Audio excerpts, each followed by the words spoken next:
Hello, everybody. Welcome to a Tuesday edition. Hopefully, everybody's doing well today. I am just syncing this up here with my Facebook as we speak. So just hold on 1 second. Kind of excited about today's show. Why? Because people ask me, how's the real estate market going? And let me just tell you, it's good, but it's also unhealthy. And so, as you ask agents, the agents will say, well, it's great, it's phenomenal. Well, it's a mixed bag. And so, hopefully, today I'm going to add a little clarity around that and why it's a mixed bag and where are we having some issues. So, hold on 1 second here while I finish. I just want to make sure that I got this updated in the right spot here. So, one of the biggest things is just like, and for those of you that are watching and on here, I'm on Zoom as well as I'm on Facebook Live. Here's the thing. This market it's crazy. It really is. You can't keep a house on the market more than 3 days. Well, you can if you don't price it right. And if buyers are trying to overbid things, and it's a crazy world. It really is a little bit crazy in this industry because you just don't know. Hold on. All right, I gotta change that. All right, I muted it. There we go. All right, I'm sorry. I'm getting there, everybody. I promise I'm getting there. Okay. Now, if you have questions or anything, please put it on my Facebook post so I can make sure that I'm answering your questions. But so lack of inventory, like why is it unhealthy? Is because it causes problems later down the road in the appraisal side. Like multiple offers are coming into place and people are overbidding, and it just ends up being a crapshoot because then you get to the appraisal and the appraisal is going to tell us something totally different. And then the appraisal, you're basically renegotiating again. And now the buyer's upset, the seller's upset, people got moving trucks. So there's just so many different things that are taking shape that it's causing a lot of problems. There's nothing else around to it. So what I wanted to do today was kind of break it down a little bit on what's working, what's not working, how we can help you out. But the most important thing I want you to write down is setting expectations. All right, that's the number one thing you need to do is you need to set expectations. And if you're a dual agent outside doing both sides of the platform on the buy side and on the sell side, you even have to set yourself up even higher because you really, really have to set expectations. How many of you on there, whether or not show of hands or not, but how many of you out there are dealing with issues, especially in our real estate industry? Brock, listen, I really, really want to sell, but I haven't been able to find anything. And I've been looking online for the last 2 months and I can't find anything. Or if I do find it, it's already sold. Or I already found something, there's multiple offers. Whatever it might look like there's a big objection of, I'm not doing anything until I find a place. Well, let's press the play button on that. And if you find a place and you put an offer, as a listing agent, are you wanting to take any contingency offers right now? Hell no. Why would I take a contingency offer? Because there's got to be a buyer out there who's not going to be contingent. So it kind of puts you in a really challenge in a bind when you are like, okay, well, you don't want me to sell your house. My chances are reduced when I try to do contingent sales. So what am I supposed to do? So we're going to break that down a little bit, tell you some of the strategies that we're using to help you out there as well as a customer, what to look for and what that's all about. Then you got the iBuyer market and all that jazz. So I'm going to kind of break it down and we're going to start on the listing side specifically. So when you're listing a property in this market, just pretty much set the expectations that your house is going to more than likely, if it is priced well, 3 main things: priced well, in good condition, okay, and in a good location. All right. If any of those 3 things could affect your DOM, your days on the market. So you got to make sure that your location's in a good spot when you're doing your market analysis. 2 is your condition. How does the condition of your competition look like? You know, how does it relate? What's good, what's bad, how fenced in you are, blah, blah, blah. You know what condition is. Is it clean? Do I have good curb appeal? All that stuff plays a huge factor. Well, you also can use that to your advantage, seller. So if you are thinking about selling your house and you want us to come take a look at your property and say, hey, what do you think I should do? A lot of times right now, I'm telling people not to do too much because the inventory is so low. The supply and the demand is there that there's certain things when I sold my house. Should I put in new carpets? Yes. Did I put in new carpets? No. Did I get multiple offers on my house? Yes. Did I get over asking price? Yes. Did I put in new carpets? No. Why? Is because I knew where the market was showing me or what it was indicating that I felt somebody's going to be like, I really want this house. I don't care about the carpets. Get me into this house and I'll put my own carpets in. So sometimes when you're selling your property, sellers, make sure you're asking those questions to your agent. An agent, make sure you're advising them correctly. Like, hey, I just want to let you know, you might not need to do all this right now. Let's wait for the inspections. Let's see what takes place. We could get ourselves in a bidding war. And guess what? We might not have to fix that stuff. We might not have to do it. So really make sure the condition is in a good position for you as a listing agent. Make sure you're in your client. Make sure you are looking out for that on a seller, that some of that stuff you might not need. So the price is the next third ingredient. Hello, price. Of course, price is a big thing. So if it's priced well, you're in good condition, and you're in good location, your house is probably going to sell within 10 days. Those three things are important, and you got to make sure you have an agent to help you out with that, because a lot of people are overpricing homes and it's becoming a problem. I'm going to share with you a little bit later on why it's becoming a problem as I write down my note here on appraisals to foreshadow what's about to happen in reference to that. So once you get your house and you get it in a good spot and you are trying to get a listing agreement. Well, Brock, I don't want to sign a listing agreement with you because I don't know when I want to sell my house.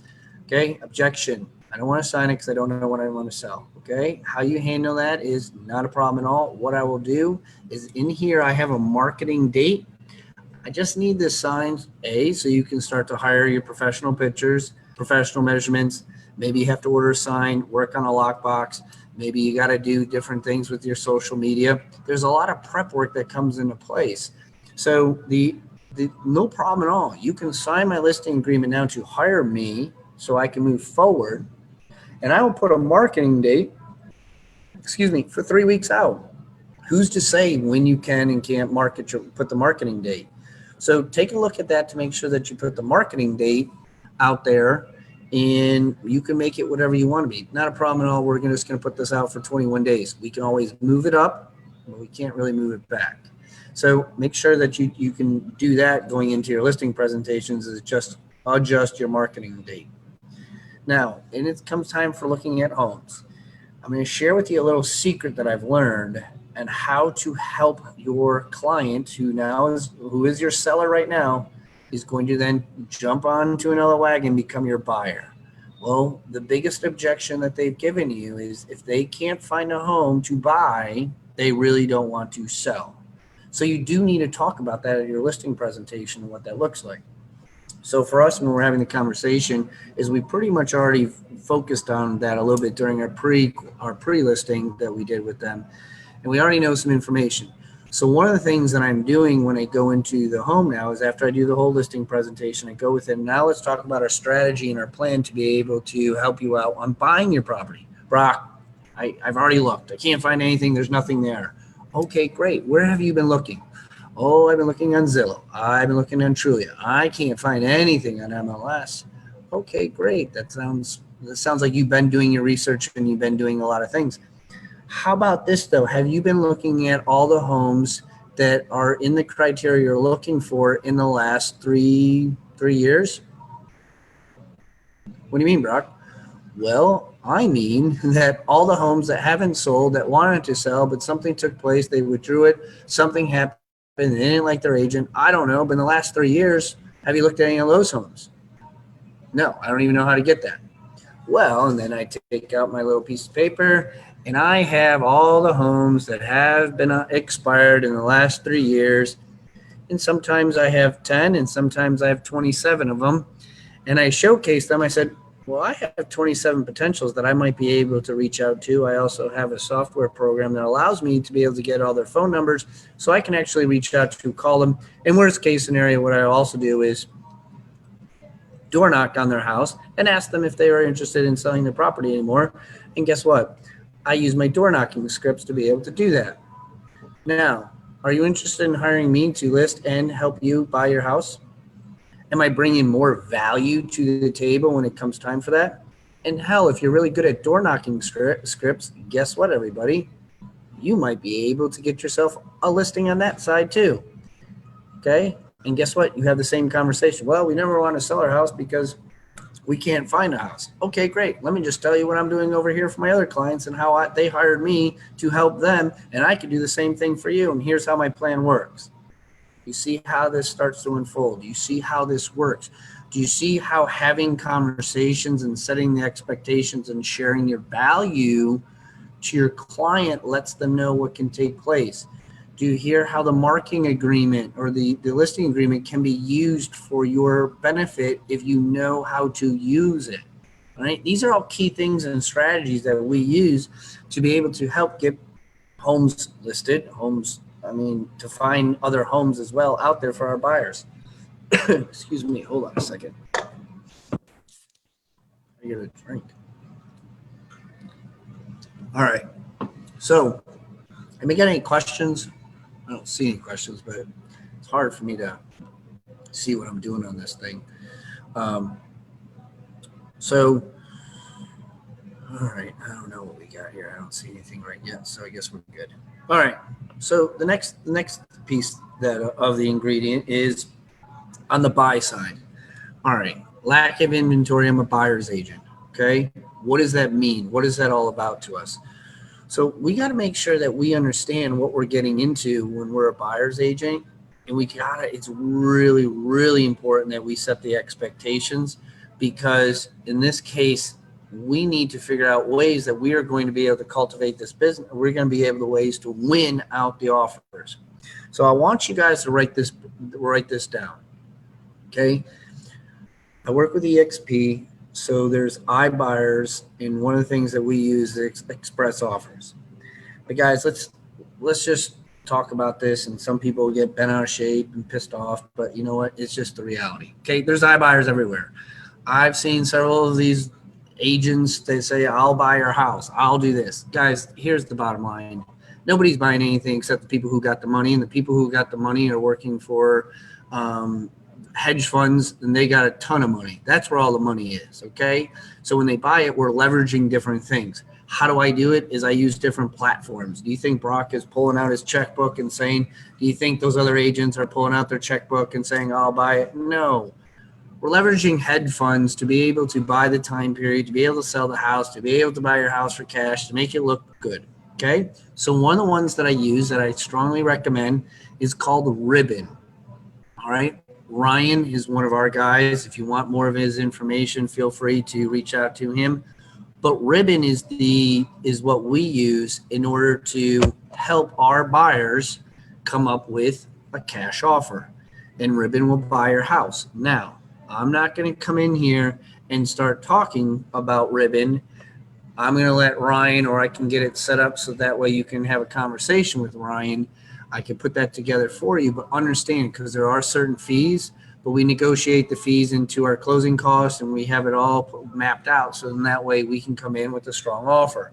Cash is king. Not all the time. Cash used to be huge. Cash is good when it comes time for dealing with the banks, but at the same token, since homes are selling so fast, sometimes cash is not always going to win out. So keep that in mind when you guys are taking a look at, or when you're putting in your offers. I'm going to share with you a little secret. I'm going to even get in a little bit more so that way you can hear my secret on how you can win multiple offers 99% of the time. You all ready? Everybody's ready to hear this? Everybody want to listen in on how you can win multiple offers 99% of the time? You ready? make your due diligence ridiculous. Okay? For us in North Carolina, what does that mean?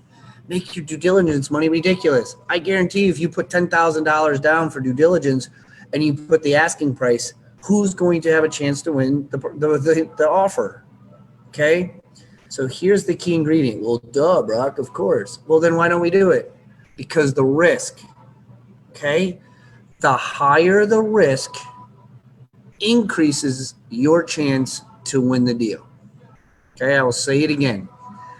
The higher the risk increases your chances to win the offer.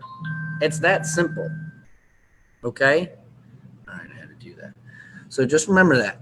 The higher the risk increases the chances to win the offer. So increase your due diligence. Whoa, Brock, I don't know. What happens? I could lose it. Well, I know you could lose it, but increases your risk. So the seller is going to feel more that you have skin in the game. So they're going to want to have you. Okay, that's the most important way. That is how I pretty much win my multiple offers. Well, Brock, how do you convince your buyer to do that? Well, sometimes I can't convince them because their risk is not worth it, which means they don't really love the house. They really like the house, but they don't love the house. I'm pretty sure if you have children and the doctor said to you, hey, listen, there's a really good chance or there's a high risk that your son or daughter might not make it. And also, I just want to let you know, it costs $30,000 to do it. Well, I'm pretty sure most of the parents are going to pay the $30,000 to be able to do it. Or the doctor might say, hey, listen, I also can get you a higher dosage or better medical tools, but it's going to cost you $50,000. But the chances of survival go to like 100%. Would you like to do that, mom and dad? I'm pretty sure mom and dad will find $50,000 because it's worth it. The value of their children are so high. Well, Brock, why are you comparing children in this, blah, blah, blah? I'm not. I'm just telling you the value is there if you want to back up the money. If you like the house, there's good value in the house, you really love it, you want to be in it, you're going to put the money down into it. If you did your research, you looked at the home, it's in good condition, then you know what? You get the money back. But you got to understand that the higher the amount of money that you put into it increases your chances to get the deal. And that's for the buyer side of it, okay?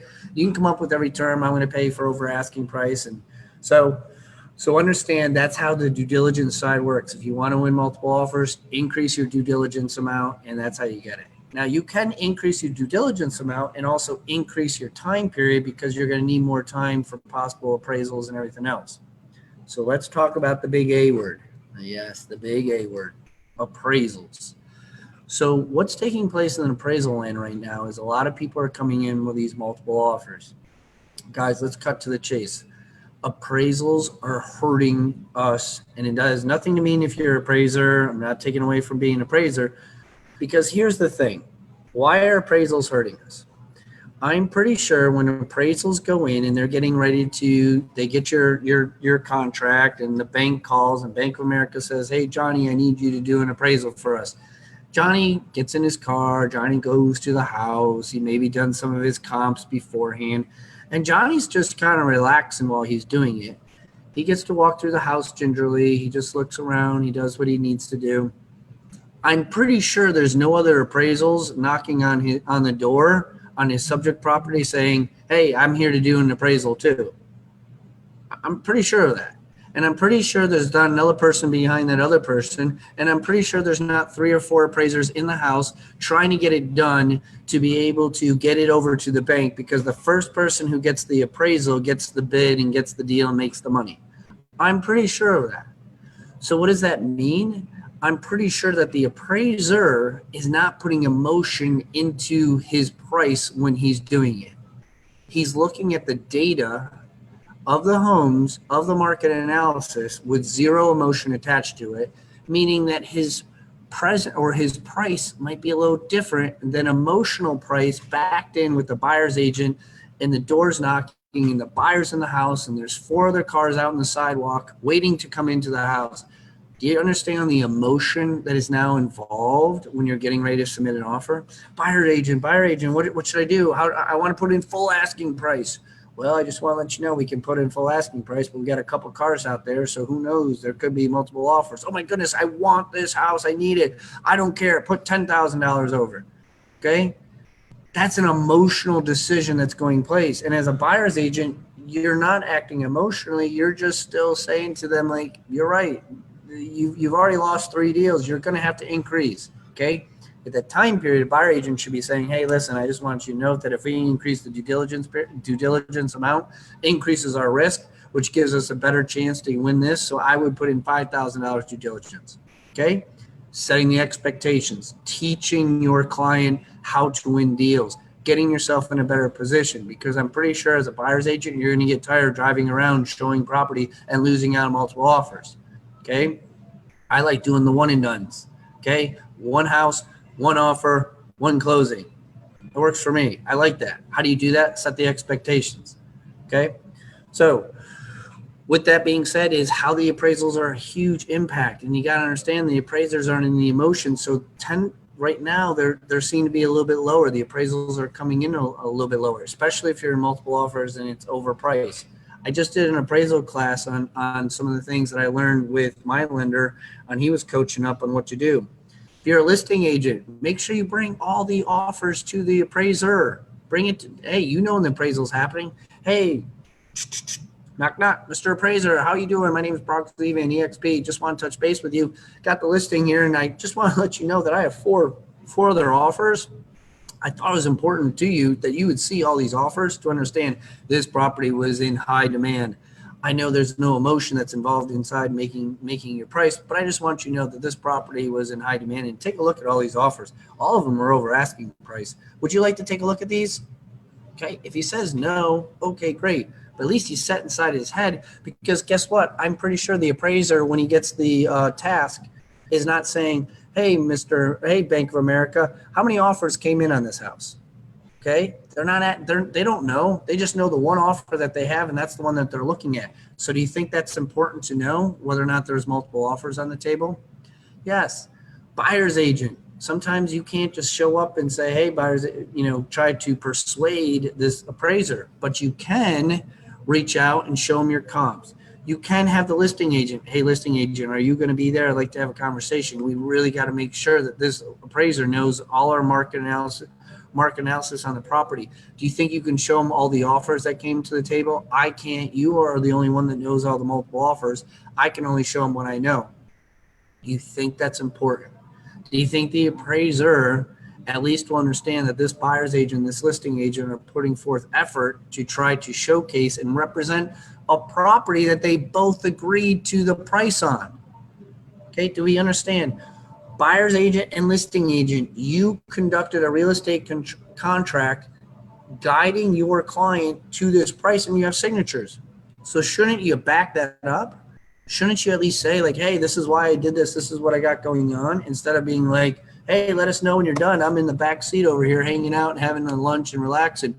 And then it's like, oh my goodness, my phone just rang. It's the appraiser. Yeah, he went out last week and he just said that the house didn't appraise. Well, if I was your customer and your client, I'd be like, well, did you go to the property? Did you show them your comps? Did you show them the multiple offers? Like, what did you do? Or did you just sit back and wait? Okay, a lot of agents are just in the back seat just waiting, and then they get all bent out of shape. My appraiser sucks. They didn't do their job. Well, they might have done their job. They just didn't come up with the price that you both listing agents agreed to, but none of you were there to be able to showcase your property or showcase or support yourselves. So keep that in mind when you got the appraisals going on, everybody. So I know we're here getting towards the end, and I don't know if I got any questions, because sometimes it's very hard for me to figure this thing out on what I got going on here. Trying to see if I can do it. So I'm going to go into conclusion of what I'm at on dealing with lack of inventory. So the lack of inventory, there's major things that we want to look at. One is, what does it mean on the sell side? Make sure you set the expectations for that seller to understand, where the pricing is going to be at, what happens if it doesn't take shape to the appraisal price, where you need to be at, or not where you need to be at, how you're able to say, like, listen, if the house doesn't appraise, you might have to drop your price. You don't have to drop your price. You can meet in the middle, or you can go tell them to fly a kite. All right. All these things are important to set the expectations for the seller. Set the expectations of how long it could be on the market.